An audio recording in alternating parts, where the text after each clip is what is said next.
अजितदादांचा यंदाचा 12वा अर्थसंकल्प झाला असता, मात्र त्याआधीच दादा आपल्याला सोडून गेले. पत्रकार परिषदेत सुनेत्रा पवारांकडून आठवणींना उजाळा. जनतेच्या विश्वासालाही न्याय देण्याचा निर्धार. अजित पवारांच्या विमान अपघाताची सीबीआय चौकशी होणार. देवेंद्र फडणवीसांची घोषणा. प्रत्येक शंकेचं उत्तर मिळालंच पाहिजे, मात्र पवार कुटुंबियांना त्रास होईल अशी मागणी करू नये, मुख्यमंत्र्यांचं आवाहन. लाचखोर प्रकरणात मंत्र्यांचं नाव नाही, पुरावा असता तर कारवाई केली असती. मंत्रालयातल्या लाचखोरी प्रकरणात मुख्यमंत्र्यांची स्पष्टोक्ती. तर एसीबीला कारवाईसाठी पूर्ण स्वातंत्र्य असल्याची प्रतिक्रिया.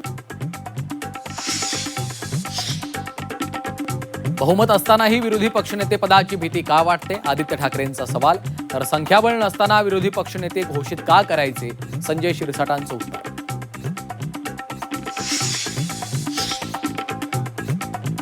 राज्यातील घोटाळ्याची श्वेतपत्रिका काढा. पुणे जमीन घोटाळ्याबाबत अधिवेशनात चर्चा झाली पाहिजे.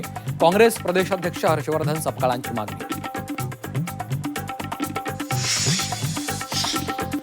राज्यसभेच्या जागेवरून महाविकास आघाडीत धुसफूस सुरू. महाविकास आघाडीतील मोठा पक्ष म्हणून राज्यसभेच्या जागेवर पहिला अधिकार शिवसेना ठाकरे पक्षाचाच.